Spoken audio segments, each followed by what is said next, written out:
को नमस्कार, मैं हूं आपका मित्र आलोक कुमार श्रीवास्तव। अभी मैंने जस्ट पोस्ट किया था, जैसे आपने देखा था ग्रुप में, हमारा जो फेसबुक ग्रुप है बिहार स्ट्रीट वर्किंग कमेटी में, मैंने पोस्ट किया था अभी कि मैं यूट्यूब चैनल अपने, जो हम लोग का यूट्यूब चैनल है बिहार स्ट्रीट वर्किंग कमेटी का, उस पर लाइव आने वाला था। बट अनफॉर्चुनेटली कुछ टेक्निकल एरर है और कुछ मुझे लग रहा है नेट भी स्लो चल रहा है, और तो यूट्यूब सही से फंक्शन कर नहीं पा रहा है। So I have to live on Facebook. सबसे पहले मैं आप लोग को ये बताना चाहूँगा कि आज आपने देखा होगा एक वीडियो जो एक भर्ती फसाऊ गैंग का सरगना है, और उसका नाम ही मैंने रख दिया भर्ती फसाऊ गैंग का सरगना। अब ये सरगना क्यों है ये आप लोग बहुत अच्छी तरीके से जानते हैं। अगर मैं इनका इतिहास बताना शुरू करूंगा आप लोग को, और चूंकि मुझसे कुछ छुपा नहीं है, उनका हिस्ट्री से लेकर ज्योग्राफी तक सारा चीज मैं जान रहा हूँ। और खैर उनके हिस्ट्री ज्योग्राफी की बात हम बाद में करेंगे, पहले आज के केस की बात कर लें। आज जो केस था 8872 CWJC 8872 और 2020 का ये केस था। और इस केस में ये जो भ्रम फैलाया जा रहा है कि बोर्ड को डायरेक्ट कर दिया है कोर्ट ने कि एग्जाम जो है कंडक्ट कराने के लिए जिनका एडमिट कार्ड में प्रॉब्लम था या त्रुटि था, तो ये बिल्कुल सरासर गलत बातें हैं। जो भी लोग इसको फैला रहे हैं या जो भी इसको कह रहा है आपको, वो सरासर गलत है। एक्चुअली उनका जो चैनल है और उनका जो नाम है वो आपने सुना ही होगा।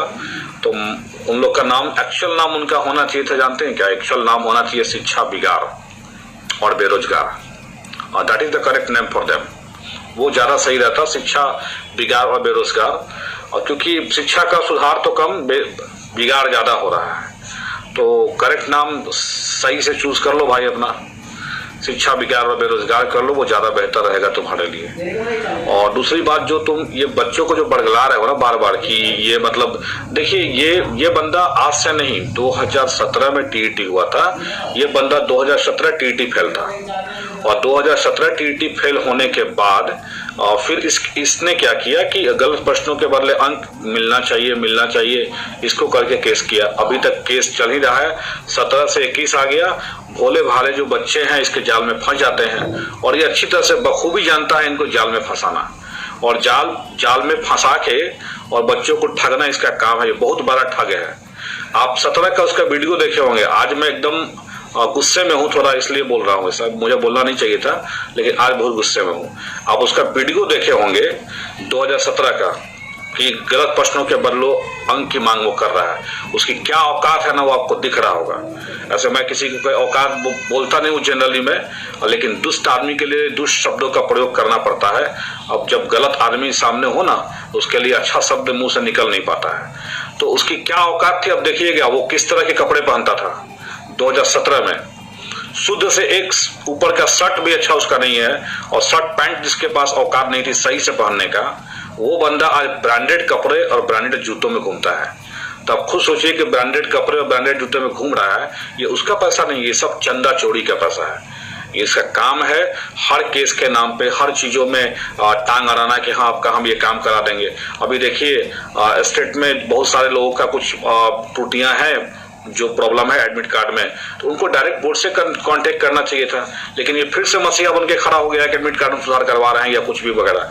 वास्तव में ये मसीहा इसलिए बना हुआ है कि वो एडमिट कार्ड सुधार करवाना चाहता है, ऐसा कुछ नहीं है। वास्तव में उसको उन सारे अभ्यर्थियों जो भोले भाले अभ्यर्थी हैं उनसे पैसा ठगना है कि हम आपका एडमिट कार्ड सुधार करवा देंगे, और हम आपको केस में जो है ऐसा ऑर्डर आने जा रहा है कि जिनका एडमिट कार्ड जो है मतलब गलत हो गया था, उनको फिर से दोबारा परीक्षा लेने का डायरेक्ट किया गया है कोर्ट के द्वारा। जबकि अभी मैंने कोर्ट का ऑर्डर भी पढ़ा है, और उनको जानकारी होगा चाहे नहीं होगा कि मैं एक वकील भी हूं, तो मुझे तो कम से कम एटलीस्ट वो बेवकूफ नहीं बना सकता है, वो आम अभ्यर्थियों को बेवकूफ बना के पैसा ठग सकता है, लेकिन मेरे जैसे आदमी को बेवकूफ बनाना पॉसिबल नहीं है। तो मैंने ऑर्डर भी पढ़ा है, और ऑर्डर के अलावा एटलीस्ट कोर्ट में तो मेरी अप्रोच उनसे ज्यादा बहुत है, ये तो उनको पता होनी चाहिए अच्छी तरीके से। और ये उनको पहले भी पता चल गया होगा। भले ही आपको मैं बता दूं, पहला केस हम लोग हार गए थे, नो डाउट, 28 जनवरी वाले एग्जाम के केस हम लोग हार गए थे, लेकिन ये मत भूलिएगा कि 28 जनवरी वाला केस के लिए हम लोगों ने अपने मेहनत में कोई कमी नहीं किया था और केस का डिस्पोजल एक सही टाइमिंग में हो गया, ये बहुत इंपॉर्टेंट था। नहीं तो आज अभी तक 28 जनवरी वाले जो एग्जाम रद्द हुए थे उसके केस की लिस्टिंग अभी तक नहीं हो पाई है। कई केस तो लिस्ट हो नहीं पाया और कई केस का एक सुनवाई हुआ है, दूसरा सुनवाई होने वाला है तब, लेकिन हमने किसी तरह से केस को डिस्पोजल कराया। हार जीत होते रहती है, वो दूसरी बात है। अब हम आते हैं आज के केस में क्या हुआ है। जो ये बंदा बरगला रहा है लोगों को, झूठा फरेबी और लोगों को ठग कहिए, इसको महाठग है, ये महाठग इसको बोल सकते हैं आप। ये महाठग जो बरगला रहा है लोगों को, मैं बता दूंगा क्या हुआ है कोर्ट में। कोर्ट में ये हुआ है कि जो पिटिशनर के लॉयर थे उन्होंने डिमांड किया कि हमारे पिटिशनर ने एडमिट कार्ड में त्रुटि कर दिया था और इनको एग्जाम से वंचित हो गए। और चूंकि मान लीजिए कि इनका एग्जाम मैथ का था और इन्होंने गलती से अपना जो एग्जाम था वो मैथ के बदले ले लिया, दूसरे विषय को सेलेक्ट कर लिया फॉर्म भरने के समय में। तो भाई फॉर्म भरने के समय में गलत सेलेक्ट कर लिया, उसके बाद बोर्ड ने आपको मौका दिया था कि आप अपने एडमिट कार्ड में सुधार करिए और बोर्ड ने ये मौका एक बार नहीं दिया था, बोर्ड ने ये मौका 2 बार 3 बार 4 बार मौका आपको दिया है कि आप अपने एडमिट कार्ड में सुधार करिए। तो पिटिशनर के जो वकील की ये डिमांड था कि एडमिट कार्ड में सुधार नहीं कर पाए और चूंकि इनका गलत एडमिट कार्ड था तो इसलिए इनको दोबारा एग्जाम देना चाहिए। तो पहली बात तो ये जान लीजिए legal point, first legal point कि आप एक टीचर बनने जा रहे हैं और आपको 3 बार ऑप्शन दिया गया था कि आप अपने एडमिट कार्ड को सुधार करिए। आप 3 बार में अपना एडमिट कार्ड सुधार नहीं कर पा रहे हैं, इसका मतलब आप कितने केयरलेस हैं। यानी आप बच्चों को क्या केयर करिएगा कि जो आदमी अपना एक फॉर्म सही से नहीं भर पा रहा है और फॉर्म भी भर रहा है तो गलतियां कर रहा है और बोर्ड आपको 2 बार 3 बार मौका दे रहा है कि अपने एडमिट कार्ड में सुधार करवाइए और तब भी आप सुधार नहीं कर पा रहे हैं। आप कहोगे कि एक बार जो है बोर्ड का जो वेबसाइट था वो क्रैश कर गया था और जिस कारण से मैं अपना एडमिट कार्ड सुधार नहीं कर पाए। ठीक है, चलो एक बार क्रैश कर गया था बोर्ड का वेबसाइट तो आप सुधार नहीं कर पाए, लेकिन उसके बाद दोबारा मौका मिला था, 3बारा मौका मिला था। बोर्ड ने कई बार देखा होगा आप लोगों ने, बोर्ड जब भी एग्जाम ले रहा था बोर्ड एकदम फूक के कदम बढ़ा रहा था कि कहीं कोई गलती ना हो जाए। लेकिन जो लोगों का आदत है केस करना, फंसाना, आज वो समझ रहे हैं आज उनको क्या हुआ, पास करे फिर किए क्या किए। अब वो तो पीडीएफ बना के एडिट करके हम भी लगा सकते हैं यूट्यूब पे कि हम पास कर गए हैं, लेकिन वास्तव में जो बंदा पास करेगा ना वो डायरेक्ट पोस्ट करेगा अपना रोल नंबर के साथ। मैंने पोस्ट कर दिया है ग्रुप में, कोई भी आदमी चेक कर सकता है और मेरा रोल नंबर भी दिया हुआ है और मेरा डेट ऑफ बर्थ भी दिया हुआ है कि मेरा रिजल्ट क्या है। लेकिन जो फेल बंदा होगा ना वो एडिट करके भी डाल सकता है कि हाँ हम ये पास कर गए हैं। तो सीधा सा सवाल है कि आज के केस में यही हुआ, पिटिशनर के वकील ने ये डिमांड किया लेकिन अपोज करने वाले बोर्ड के वकील ने अपोज किया कि फर्स्ट बार तो ये है कि ये री एग्जाम हो रहा है 28 जनवरी वाले एग्जाम का। तो जब ये 28 जनवरी वाले एग्जाम में पार्टिसिपेट ही नहीं किए हैं तो इस री एग्जाम में पार्टिसिपेट करने का तो कोई सवाल ही नहीं उठता इनका। दूसरा बात ये था कि बोर्ड का तर्क ये भी है कि आपको मौका 3 बार 4 बार 5 बार दिया गया था और तब भी आपने अपना एडिट नहीं करे तो हम एक आदमी के लिए तो परीक्षा कंडक्ट कराएंगे नहीं, या एक आदमी हो या 50 आदमी हो या 100 आदमी हो। अब ऐसे अगर हम परीक्षा कंडक्ट कराते रह गए तो बोर्ड जो है हर बार कुछ ना कुछ नया लेके कुछ लोग पहुंच जाएंगे। एक्चुअल में ये लोग मिस इंटरप्रेट कर रहे थे कोर्ट को कि 106 केस में जो ऑर्डर हुआ है, 106 केस वाला जो ऑर्डर हुआ था उसमें बोर्ड ने खुद स्वीकार किया था उनके एग्जाम लेने की कोर्ट के रुख को देखते हुए। तो ये लोग कोर्ट को मिस इंटरप्रेट करना चाह रहे हैं कि 106 वालों के साथ इनका भी एग्जाम लेना चाहिए क्योंकि इनका केस 106 वाले केस से मिलता जुलता है, जबकि 106 वाले विद्यार्थियों के केस इनके केस से बिल्कुल ही डिफरेंट है। इसलिए एग्जाम लेने का एग्जाम इन लोग की नहीं होने जा रही है। और इन केस अगर एग्जाम होता भी है तो 106 अभ्यर्थियों के साथ एग्जाम होगा, मुझे ऐसा नहीं लग रहा है। बोर्ड अगर केस ये यहाँ पे सिंगल बेंच में हारेगी भी तो बोर्ड डबल बेंच जाएगी, सुप्रीम कोर्ट जाएगी, एग्जाम तो नहीं होने देगी बोर्ड, ये आप एकदम निश्चिंत रहिए। क्योंकि अब ऐसे अगर बोर्ड एग्जाम लेना शुरू कर देना तो पता चलेगा ना कभी ये एग्जाम खत्म होने वाला है और ना ये रिजल्ट कभी खत्म होने वाला है। क्योंकि आपको भी अच्छी तरीके से पता है कि ये एग्जाम दोबारा हुआ है, दोबारा कहूं तो क्या 12 एग्जाम हुआ है, 28 जनवरी को हुआ, फिर कुछ सेंटरों का रद्द करके 22 जनवरी को हुआ, और फिर उसके बाद 26 फरवरी को हुआ, तो ऐसे 9 सितंबर में हुआ। तो ऐसे करके अगर बोर्ड इनके डिमांड पे एग्जाम लेना शुरू कर दे तब तो एग्जाम होते रह गया। तो भोले भाले अभ्यर्थियों जिनका एडमिट कार्ड में कुछ त्रुटि है, आप बोर्ड से कांटेक्ट करो कि बोर्ड से कुछ सुधार हो जाए, लेकिन फर्जी आदमी के चक्कर में ना पड़ना, क्योंकि फिर वो फर्जीवाड़ा करेगा, आपको बहलाएगा कि वो केस हमने किया है। पहली बात आपको एक बात और बता देते हैं, ये जो 88-72 जो केस आज हुआ भी है आपको, ये 88-72 केस संतोष वर्मा के किसी का केस है, और इसके एडवोकेट हैं सुरेंद्र कुमार सिंह, आई थिंक ये बक्सर के साथ रहने वाले हैं। मैं पूरी डिटेल्स उनके बारे में नहीं जानता एक्चुअल में, लेकिन ये केस नीरज के द्वारा नहीं कराया गया है, ये बात आप जान लीजिए स्पष्ट रूप से। नीरज बस क्या करेगा, अब वो शो करेगा कि ये केस मैंने करवाया था, और लोगों को बरगलाएगा कि चलिए हम आपका भी एडमिट कार्ड सुधार करवा देंगे, आपकी भी परीक्षा हम दोबारा हो जाएंगे। लेकिन मैं आपको लिख के दे देता हूं और ऑन स्क्रीन ऑन लाइव ये बात बोल रहा हूं, दोबारा एग्जाम उन लोग की नहीं होने वाली है किसी हाल में। अगर बोर्ड हार भी गया तो बोर्ड डबल बेंच भी जाएगी, छोड़ेगी नहीं, बिकॉज बोर्ड के पास ऑप्शन नहीं है। क्यों ऑप्शन नहीं है? क्योंकि बोर्ड ऑलरेडी कई विषयों का रिजल्ट दे चुका है।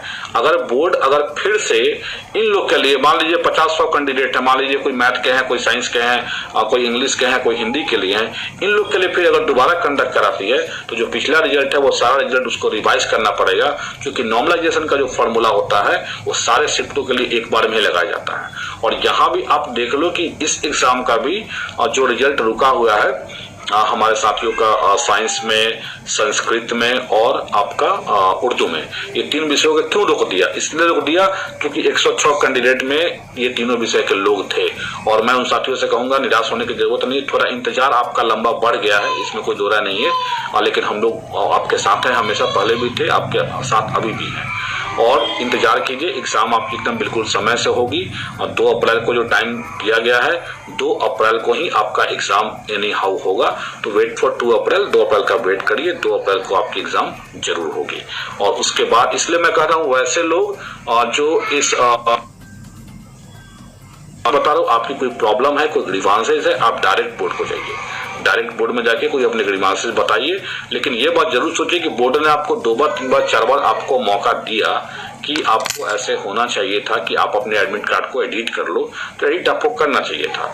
सो ये जो भ्रम फैलाया जा रहा है कि कोर्ट ने ऑर्डर कर दिया है कि दोबारा एग्जाम लेना है, ये टोटली झूठ भ्रम है। और ये टोटली झूठ इसलिए फैलाया जा रहा है कि जो अभ्यर्थी दोबारा एग्जाम देना चाहते होंगे, जिनका एडमिट कार्ड ये हुआ होगा, वो चाहेगा कि उन लोग उससे कॉन्टेक्ट करेंगे और उसके बाद सबसे बोलेगा कि 2-2 हजार रुपए, 3-3 हजार रुपए दो भाई, आपका भी केस में हम नाम दिलवा देते हैं, पिटिशनर आपको भी बनवा देते हैं, और आपकी मेरी एग्जाम हम 106 विद्यार्थियों के साथ करा देंगे। लेकिन ऐसा कुछ भी होने नहीं जा रहा है, ये देख लीजिएगा बोर्ड। क्योंकि अगर ऐसा होगा, अगर इन केस आपने कहा कि कोर्ट ने ऑर्डर अगर दे दिया इन केस, तो आप जान लीजिए अगर कोर्ट ने ऑर्डर दे दिया तो फिर से बोर्ड को सारा एग्जाम लेना पड़ जाएगा।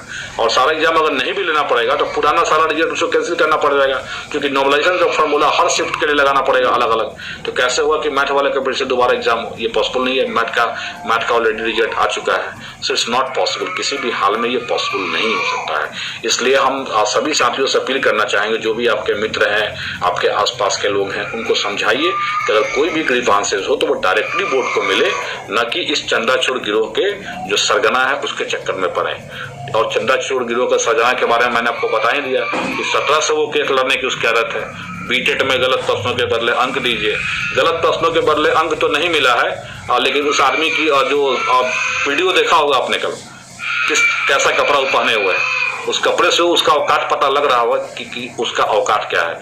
मुझे गुस्से में ये बात बोलना नहीं चाहिए था, लेकिन आज गुस्से में ये बात बोल दिया हूं। मैंने इसलिए बोला कि आप देखना उसकी औकात क्या है, वो किस तरह के कपड़े पहनता था और अभी वो किस तरह के कपड़े पहनता है, वो देखिएगा, आपको पता लग जाएगा कि उसके पास कहां से सोर्स ऑफ इनकम आ रहा है।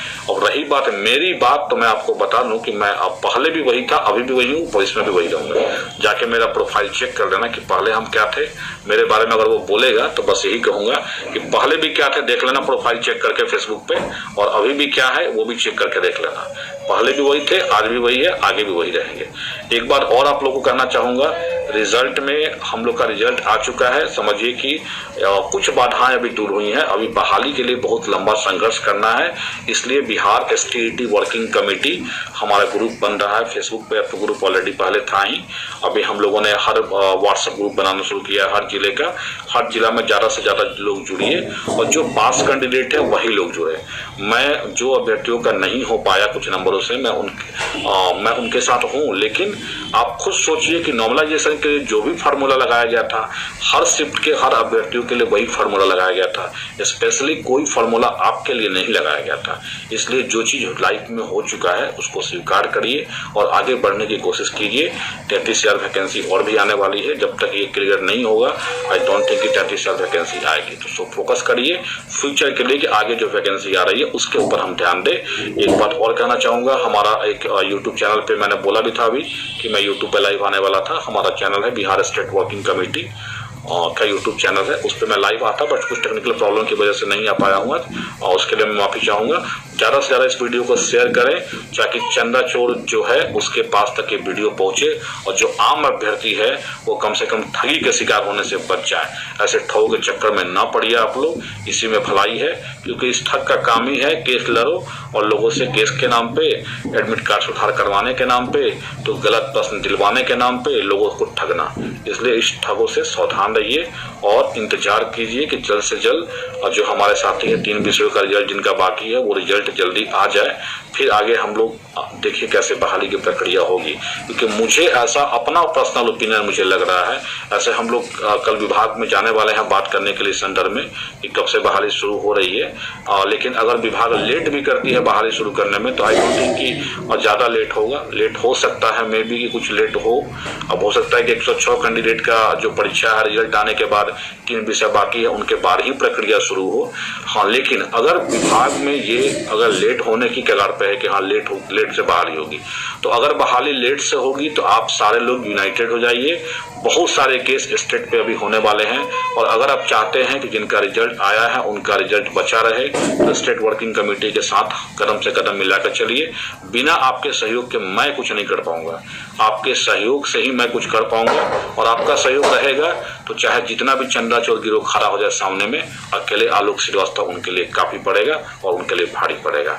धन्यवाद साथियों, गुड नाइट।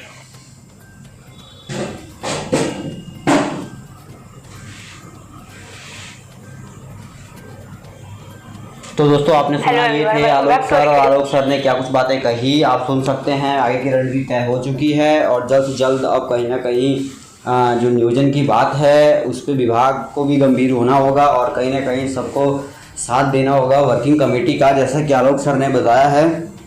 तो अधिक से अधिक लोग जुड़िए, सहयोग प्रदान कीजिए और आगे अब नियुक्ति और नियोजन की प्रक्रिया बाकी है तो सभी का सहयोग मिलेगा तो नियुक्ति और नियोजन पे भी कोई ग्रहण नहीं लगेगा। तो सबका साथ सबका विकास, ठीक है। अधिक से अधिक लोग जुड़िए और सहयोग प्रदान कीजिए ताकि आगे की प्रक्रिया जल्द से जल्द संपन्न हो सके, नियुक्ति नियोजन का रास्ता भी साफ हो सके। तो वीडियो पसंद आए दोस्तों ज़रूर शेयर कीजिएगा। पल पल की खबर के लिए बने रहिएगा। धन्यवाद दोस्तों।